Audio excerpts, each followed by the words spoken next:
Final word daily. I think that was England's day. Can't confirm, can't be sure, but they do lead by 553 by the end of day 2.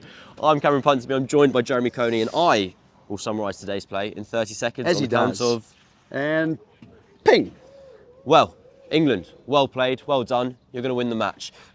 New Zealand started on 86 for 5. They lost their last 5 wickets for 39 runs. Gus Atkinson became the 14th man Englishman in history to take a test hat-trick, taking Nathan Smith, Matt Henry and Tim Southey in back-to-back deliveries. First test match, first one here. First one here as well. History. We are witnessing history every day following this series. And then, in reply, you go, can New Zealand keep England to a meagre, a potential total that they might be able to chase? No, is the answer. They get Zach Crawley early, then Jacob Bethell bats beautifully for 94, Ben Duckett bats beautifully for 92, Harry Brook gets another half century, so does Joe Root, who's still unbeaten at the end. As the day comes to a close, England will lead by a scarcely believable, and I think that's a fair enough description of the events, 553 runs, and they have no clear indication of stopping anytime soon. Jeremy, reflections on the day? I imagine you're very pleased. Poor attempt at batting. Yep. And extending. Bowled out quickly, 2 to cast very quickly. And then 3 in a row, of course, to Atkinson.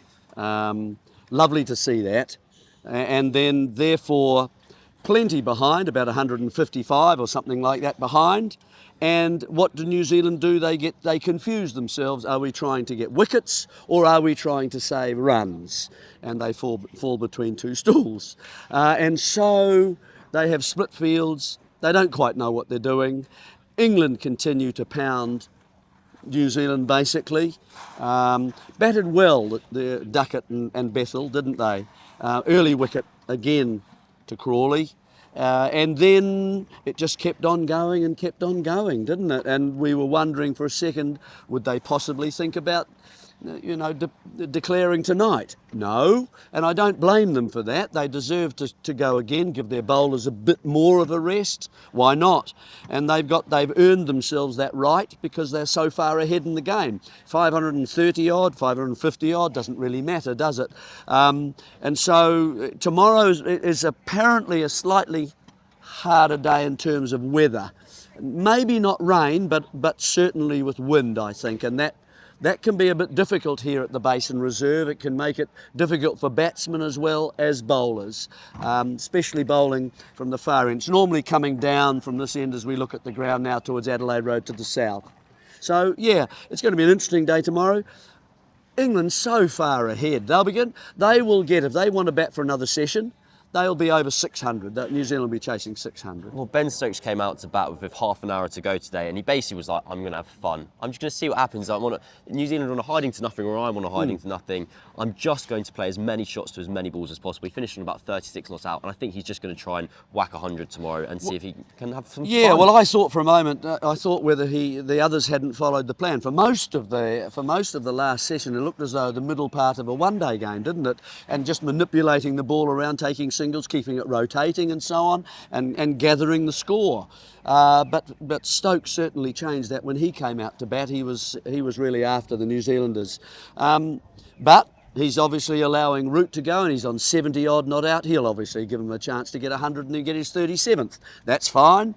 If Root want to do that, he's happy, and so will the captain. He'll be happy as well. And I would imagine maybe Atkinson and Cast next ahead of Woes. I don't know. We'll see. But all the choices lie with England. Absolutely. So to just give you the official scores and doors, England finished day 378 for 5. Yeah. I want to go back to the beginning of today's play and to the moment of history we witnessed, which was Gus Atkinson taking a hat-trick, first on this ground ever. You were on commentary at the time. Kind of take us into that box when you're kind of commentating on a moment that is very special, is very exciting. It was a wonderful moment. Gus Atkinson isn't the most kind of expressive person at the best of the times. I mean, that sounded quite cruel actually. But when the ball thudded into Southeast pad, he ran off, peeled away. He was so happy, he was so elated, and it was a genuinely wonderful moment. Yeah, it was. I mean, he'd already picked up Smith, bowled, he was partly complicit in the dismissal himself, that he didn't let it go. So he let the bat up, bringing it down again, hit the end of the toe of his bat and went down onto his stumps. So he was part of the dismissal. But then someone was caught. Henry came out. Henry. And he got a nice high shot up here, and then it was caught nicely by Duckett in about third slip. And then out came Southey, and we thought, just get it on line. Come on, Gus. And he did. He got it straight and he got it full. He just peeled off in his run up towards the rest of the play. He knew it had beaten the bat and into the pad for his hat trick. So that was a fantastic moment, actually. But I don't want to talk past there, because that's going to be my Hall of Fame. Wonderful. I'm just going to add a tiny bit on the end, because it's the fairy tale start to Atkinson's career. It has been ludicrous. 6 months into his Test career, he has a century at Lords. He has a tenfer. He has a century, a tenfer, and a hat trick. And I must admit, people who do listen to this show regularly will know Mike. So me and Gus went to the same cricket. We're at the same club growing up, and I just find it quite awkward now, to be honest, because it was so exciting and so amazing that he was doing so well so quickly. But 2 years ago, he was like just jobbing at Surrey, and I'd tell my mates, go like, watch out for this Atkinson lad, like he's a great player. But I was kind of doing it because it was someone I knew, a tiny bit at least. And now when I do it, it just seems like I'm just fanboying in the extreme. And it has been very exciting. It's been wonderful to see him do all these things. It's been excellent, but I need to stop labouring the point. I'm going to move on. I think people are quite bored of the fact I make it known. We went to the same cricket club. It's fine. Well, you have again, but that's good. That's fine, but I wanted to let you in on the inside joke. Okay. And now we're here, all together. Right, I'm going to throw a statistic your way. Oh, again. I thought you really liked it. No, I love it. Well, no, not really, but that's all. that's If it's a good But one and it has meaning behind it. We cater for a large audience to the final, and some people like statistics, some people don't. These are the people who like statistics. Matt Henry to Zach Crawley. Zach Crawley became the first player in history to be dismissed 4 times by a bowler in a series without ever scoring a run against them. Really? Zach That's Crawley not has bad. faced 19 balls from We don't Henry. mind that. He's faced 19 balls from Henry this series, and he's been out 4 times. And so it was 3 times without kind of scoring a run going into the second innings. And you've got Crawley on strike to begin with. Tim Southey, new ball in hand. You go, surely you give the ball to Matt Henry. Yeah. Lo and behold, first ball that Matt Henry bowls to Zach Crawley, chips it to Ratcham Ravinger at mid-wicket. Mid-wicket, yeah. Done. Over. But that wicket brought to the crease Jacob Bethell. Now, he doesn't have a professional century. He came very, very close today, but he's a very, very beautiful player. And he has a contract now, doesn't he? Yes, he does it's indeed. Not whatever contract he had prior to this match. Was it a casual? We call them casuals. Development. There you go. But now it's a full contract, isn't it? Indeed. So obviously, what they've seen in him from the 2 matches here, they like, and they've obviously chatted away to Rob Key, I guess, and whoever, and they've decided now he's a fully blown contract. Is that right? That is correct. Okay, so that's a nice little thing to do, isn't it, really? And he deserves it. Today, I thought, lovely down the ground early on, both on the off side of the stumps and the on side of the stumps, which is not an easy stroke to play. Then he showed also he picks up length very quickly, and so anything slightly with a sniff of shortness about it, he's over the top of anybody at mid-wicket, and he's laying into it. He had a couple of 6s around and reasonable hits at the Basin Reserve to get them over these boundaries. So, yeah, that didn't trouble him. And he just continued from there, didn't he? And he cut the ball. He shows he can run the ball very close to the off stump. He finds to run it down to third man. He's very strong in that area as well. So it's a nice, a lot of bowlers are going to bowl in that line to him, and he can get runs down to third man. If they drop it short, he can get runs in. If they pitch up, so he's got kind of a number of shots that work with different lengths and lines. So it's quite hard to stop scoring. He did show his kind of first sign of kind of nerves, I thought, in the 90s. Yeah. They're called the nervous 90s for a reason. Southey came back into the attack, and I feel we've laboured this point to an extent of like, he's kind of been the weak link in the New Zealand bowling lineup. And I thought, here's the red carpet to 3 figures. Like, here we go, old ball, you're in, cruise your way there. And he just had this kind of 5-ball period of kind of freneticism where he spliced the pull up in the air, which somehow landed safe. He edged 2 into the ground. He edged 1 through the slips for 4, and then on 96, 1 shot away, kind of wafted outside off stump, edged through to Blundell. And I was really upset for him, because I can imagine this is such a big moment in his career to kind of prove those who are doubting his suitability for the role, having never scored a professional 100. But Yeah. I then thought to myself, if the biggest problem we've got with Jacob Bethell so far is he got a bit nervous when he was in the 90s, he's going all right. Oh, absolutely. It's not a problem to have nerves in the 90s, I assure you. But, I mean, the thing, it was interesting, he's only 21. Yes. Okay, well, I mean, he has shown maturity way beyond that, and I mean, we can sometimes call a bit of that talent, and he showed us that again today. He's already shown us calmness and composure that we saw in the first Test match, so enough certainly to convince those who know him better to say, yeah, we want this kid.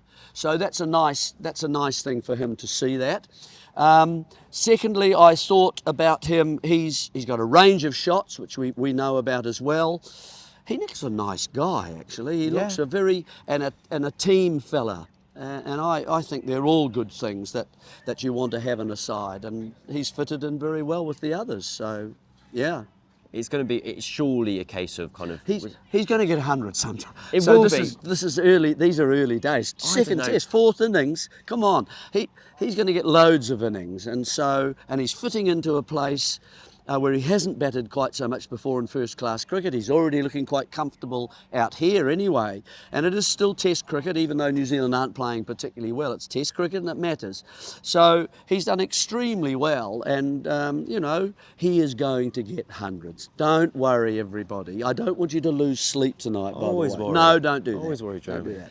Well, someone else I don't not worry about because he's been fantastic over the last several years now. Ben Duckett, he got 92. Unfortunately for him, he's so far low down the pecking order of things to talk about today. We're just going to plug that in as well batted, Ben. We'll see you again next week. Joe Root's unbeaten, en route to his 37th Test century. Harry Brook got another 50. He finds batting so excruciatingly easy at the moment. It seems unfair, to be honest. Which brings us to the point which you mentioned just a second ago. What is happening with New Zealand? It was yesterday they took their catches at a number of points. You thought, oh, they're ahead of the game, and we finished the day and you went, oh my God, they've lost. And then today it's gone from bad to worse. Yeah. I got a text message from a friend at home, just went, what's happened to the New Zealand that beat India 3-0? Where are they? How has it been such an extreme difference? Well, they've just dissipated, haven't they? They've just lost any vestige of that how they were playing at that time. It's been hard to watch, actually. Latham hasn't looked comfortable as a captain. He's making, as I said, I mentioned about are we attacking? Because I really think they needed wickets. That was what there's no point in just keeping the runs down. It was a case of there's so much time in the game. So that's what they required, and they needed bowlers. To use bowlers, I think, that are the most dangerous. One of the things that's creating a lot of talk here in New Zealand, of course, is that Will O'Rourke is not getting the new ball. He is the future here for New Zealand. He bats seriously, he tries as hard as he can. They just need to add a little shot or two to his forward defence and his leave and his duck and so on, which he does very nicely. I think he got about 28 balls, 29 balls, whatever it was, for a duck here today. But he did a job as a night watchman. He got through that. He helped for the first part of the day. Still didn't get a run. So we keep he's on O'Rourke watch to try and get to 10 at some stage, you know, as an aggregate. But he's a good player, and he's taking catches out in the outfield. He's looking a solid component of New Zealand. He's still not getting the ball to bowl with, and he's our fastest bowler. Why not get him to bowl a new ball with Matt Henry? The reason is, of course, they're giving it to Southee. Why are they giving it to Southee? Because if they don't, they can't use him very much at all. Why are you picking Southee? We don't know. You've got one more test of misery to get through, Jeremy. Oh, and then it'll be over. All right, what's the next And you'll be able to move on. But I must say, your adoration and affection for Will O'Rourke's batting is becoming my favourite kind of sub-genre of the series. It's lovely, because he said, when he got his 5 not out last week, it was off 39 balls. Now he's 28 balls, but we've got a good number of balls per innings that we're working with. We have. He just needs a shot. Space. Well, this has been the final word. We'll be back with the Hall of Fame in just a second. Final Word Daily, brought to you from Wellington. It's day 2. I'm Cameron. I'm joined by Jeremy, and we've got an ad read for you, which fans of the show will know is my particular favourite part of the show. Right, it's the Final Word Daily at Wellington. Thank you very much, Jeremy. Can you read my writing? No. Well, I'm going to give it a go. Final word daily at Wellington, brought to you by This Is Hypnobirthing. This Is Hypnobirthing is Rach, Adam's wife, new business since training to be a hypnobirthing teacher. It's all very, very exciting.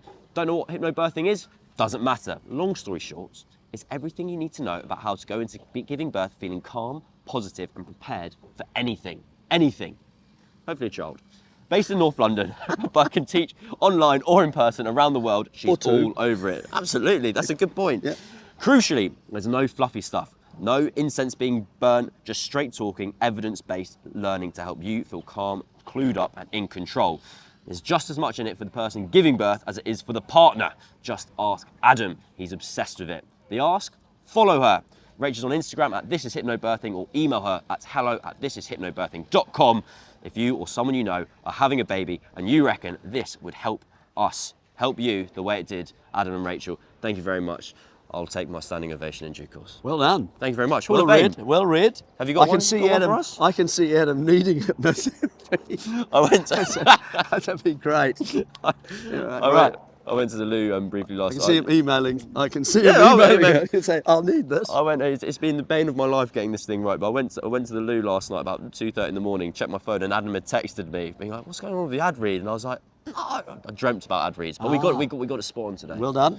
Well Hall of done, Fame. you. Hall Take of it away. Fame. My Hall of Fame today. I don't know whether it's funny, but whether it's or it's slightly more serious. Ooh. It comes at the end of the Atkinson hat trick. Hit Southey on the pads, obviously out. Southey reviews, knowing it's out. How do we know that he knew? Because he walked off. He didn't remain to find out what the response from the decision review system was. He walked off. He absented himself from the ground. So did his partner, the batsman. So did all the English fieldsmen. They've left the ground. It's now vacant and empty, apart from a roller, a heavy roller, chugging on to the ground to do the pitch in between innings. Now the only people at the ground, at that stage on the ground, are two umpires. The decision review system comes to a decision, which it's supposed to do anyway, and it goes out to Rod Tucker, and he gives the person out. But there's no one at the ground that he's giving out other than the heavy roller. It looked stupid. It looked absolutely stupid. Was it within the spirit of the game? I don't think it's kind of in a spirit, but it's close to the spirit of the game. They know each other, those two spirits. It looked weird. It was very bizarre. Rod Tucker giving nobody out to confirm it, and everybody had already left the ground. I think it's just got to be. I completely understand why Southey did it. He knows he's done for. He knows it's over. He did. But you just Why do it? In the same way, if you think sometimes batters nick it or don't nick it, think they have walk off, and you go, I'll have a review. You just got to find out there's a tech malfunction. Turns out we all got it wrong. To leave the field. Yeah, that'll be a bit of a whoopsie, because if you leave the field, then you can't come back in. Yeah. But I understand what you're saying. My Hall of Fame was actually of a very similar vein, because it really made me laugh when you saw the replay of the umpire giving out the LBW. Before he'd even given the LBW, Glenn Phillips is walking past him, taking off his gloves. He's seen it from the non-strikers going, "Oh my God, this is over. This is finished." And off they Not went. out again. But no, it was. Let us know in the comments below. Let us know in the chats. Do you think it's in the spirit of the game to review the last one, even if you know you're out? I kind of think they've just got to do it, because who knows? There's a chance it all mucks up. You still get to keep on batting. It's the fact that he gave out basically the heavy roller chugging into position. Oh, the heavy roller got hit in line, in my opinion. Right, it's been the final word. It's been day 2 at Wellington. England lead by roughly 1 million runs. I've been Cameron, Jeremy's been Jeremy, and we're back for potentially the end of this match tomorrow.